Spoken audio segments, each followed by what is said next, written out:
नमस्कार, मैं एस्ट्रो सोनिया आपका स्वागत करती हूँ। कैसे हैं आप सब दोस्तों? आज का हमारा विषय है लव मैरिज। जी हाँ, आज हम बात करेंगे लव मैरिज के बारे में कि जन्म कुंडली में ऐसे कौन से योग होते हैं जिससे लव मैरिज होती है या अरेंज मैरिज होती है।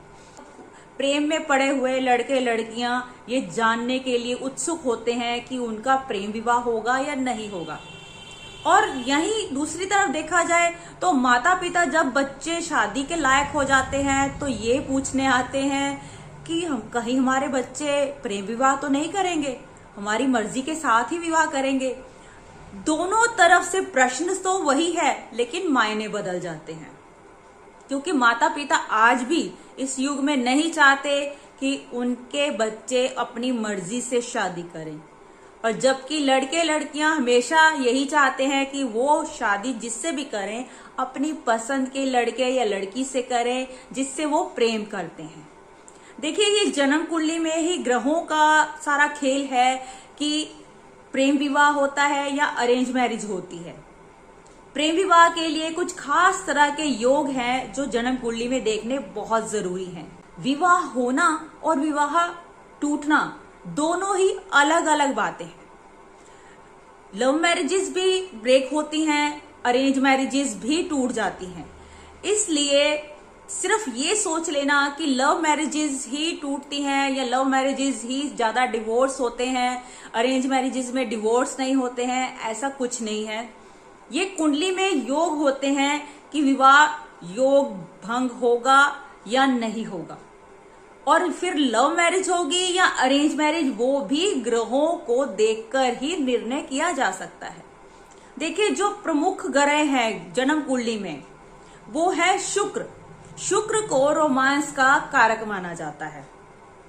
जब लव रिलेशनशिप की बात की जाती है तो शुक्र, चंद्र, मंगल और राहु केतु, इन सभी ग्रहों पर विचार करना बहुत जरूरी हो जाता है। लव रिलेशनशिप का कारक तो शुक्र ग्रह है, रोमांस का कारक तो शुक्र ग्रह है, लेकिन अट्रैक्शन जो कहते हैं पहली नजर का प्यार, जो देखते ही प्रेम हो जाना, किसी की तरफ आकर्षित हो जाना, उसमें शुक्र के साथ साथ चंद्रमा को देखना भी बहुत जरूरी है। मंगल, जैसे लड़कों की जन्म कुंडली में सेक्सुअल रिलेशनशिप देखना हो तो शुक्र पर विचार किया जाता है। वहीं जब लड़कियों की जन्म कुंडली में सेक्सुअल रिलेशनशिप की बात होती है, मेल रिलेशनशिप की बात होती है, तो उनकी जन्म कुंडली में मंगल पर विचार किया जाता है। जन्म कुंडली में इन ग्रहों के अलावा चंद्रमा पर विचार करना भी बहुत जरूरी है। अब मैरिज इंटरकास्ट हो भी जाती हैं, कई बार नहीं भी होती हैं, तो ये सब के पीछे जिम्मेदार जो ग्रह होते हैं वो होते हैं राहु केतु, जो बगावत करवाते हैं, जो परिवार के खिलाफ तक जाने के लिए उकसाते हैं, इंटरकास्ट मैरिज के लिए उकसाते हैं। इन सब के लिए राहु और केतु को देखना बहुत जरूरी है। जन्म कुंडली में सबसे जरूरी होता है पंचम भाव को देखना, क्योंकि रोमांस का जो भाव है वो है पंचम भाव। पंचम भाव से ही देखा जाता है, निर्णय किया जाता है कि जातक प्रेम में पड़ेगा या नहीं पड़ेगा। कई बार एक से अधिक प्रेम संबंध भी होते हैं। जो प्रेम की शुरुआत दोस्ती से होती है उसके लिए 11वें भाव का विचार किया जाता है, क्योंकि फ्रेंडशिप का हाउस जो है वो 11th हाउस है, 11वां भाव। और ये दोस्ती, ये प्रेम विवाह तक पहुंचेगा या नहीं, विवाह के संबंध बनेंगे या नहीं, इसके लिए विचार किया जाता है सप्तम भाव पर, क्योंकि विवाह का भाव जो है, जो लाइफ पार्टनर का हाउस है, वो 7th हाउस है। इसलिए एकादश भाव, पंचम भाव और सप्तम भाव पर विचार करना बहुत जरूरी है। और जन्म कुंडली में शुक्र, मंगल, राहु, केतु और चंद्रमा की प्लेसमेंट कैसी है, इन सभी ग्रहों पर विचार करके ही निर्णय किया जा सकता है कि प्रेम संबंध प्रवान चढ़ेंगे या नहीं, प्रेम विवाह होगा या नहीं, लव मैरिज होगी या नहीं, और होगी तो क्या परिवार वालों की मर्जी से होगी। अब जब परिवार वालों की मर्जी शामिल होती है तो परिवार का, कुटुंब का भाव आ जाता है द्वितीय भाव, यानी 2nd हाउस।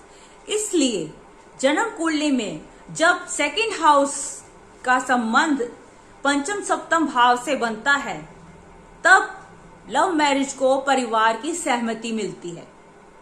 देखिए, यहाँ कुछ सूत्र बताती हूँ। जो विद्यार्थी हैं, ज्योतिष के बारे में जानना चाहते हैं, उनके काम तो आएंगे ही। जो अपनी जन्म कुंडली देखते हैं या देख सकते हैं थोड़ी बहुत, वो भी अपनी जन्म कुंडली में ये निर्णय कर सकते हैं। फिर भी मेरे यही सजेशन रहेगा कि आप अपनी जन्म कुंडली का विश्लेषण जरूर कराएं। लव मैरिज होगी या नहीं, इसका निर्णय ज्योतिषी को ही करने दें। लव मैरिज के लिए माता पिता की रजामंदी होना बहुत जरूरी है। कुछ लड़के लड़कियां माता पिता की रजामंदी की परवाह किए बिना भाग कर शादी कर लेते हैं या इंटरकास्ट मैरिजेस भी करते हैं। इंटरकास्ट मैरिजेस बुरी नहीं होती हैं, लेकिन यदि परिवार की सहमति हो, परिवार का आशीर्वाद हो, तो ये बहुत अच्छा होता है। जब बड़ों का आशीर्वाद भी मिलता है एक रिश्ते को, तो वो रिश्ता फलता फूलता है। इसलिए लड़के लड़कियों को अपने परिवार वालों के साथ सहमति के साथ ही अपने प्रेम के संबंध को आगे बढ़ाना चाहिए, शादी तक पहुंचाना चाहिए। लेकिन कुछ लड़के लड़कियां गलती कर बैठते हैं और कई बार धोखा भी खाते हैं। ये भी जन्म कुंडली से पता चल जाता है कि उन्हें प्रेम में धोखा मिलेगा या नहीं, उनका प्रेम परवान चढ़ेगा या नहीं। जन्म कुंडली से ये सारे के सारे भेद खुल जाते हैं।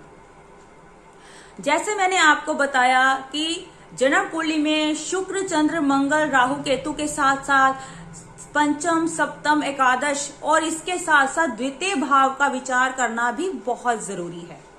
क्योंकि यदि द्वितीय भाव के साथ इन भावों का संबंध बन जाए तो परिवार की सहमति भी मिल जाती है।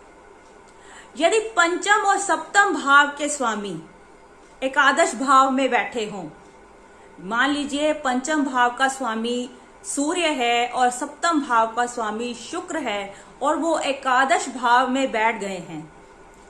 पंचम भाव पर सप्तमेश और पंचमेश की दृष्टि है एकादश भाव में बैठकर, तो ये एक बहुत ही सुंदर योग बन जाता है। क्योंकि यहाँ पर मेष लगन की कुंडली में पंचम का स्वामी सूर्य और सप्तम का स्वामी शुक्र, जो कि साथ ही साथ द्वितीय भाव का भी स्वामी बन जाता है। और जब वो एकादश भाव में बैठते हैं तो बड़ा ही सुंदर प्रेम विवाह का, लव मैरिज का योग बनता है। क्योंकि यहाँ परिवार की सहमति भी नजर आती है। एकादश भाव इच्छा की पूर्ति का भाव है, लाभ का भाव है। जब एकादश भाव में ये योग बनता है तो वो लव मैरिज परिवार की सहमति के साथ सक्सेसफुल होती है। ये बहुत ही सुंदर योग है और ये मैंने बहुत सारी कुंडलियों में देखा भी है।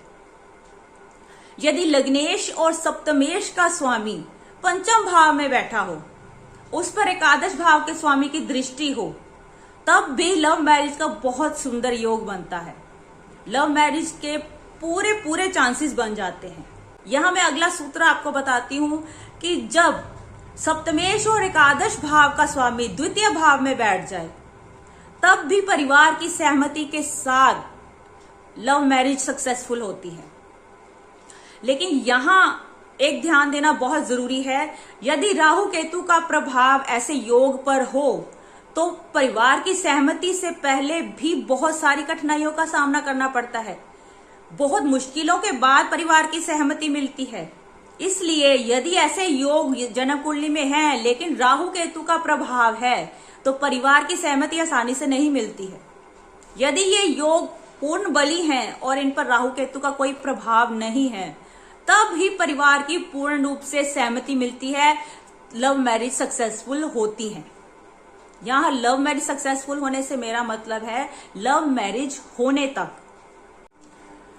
अगले सूत्र की जब मैं बात करूं तो यदि लग्नेश सप्तम भाव में बैठा हो और सप्तमेश पंचम भाव में हो और उस पर राहु केतु का प्रभाव नहीं हो, तो ये योग भी बहुत शुभ योग माना जाता है।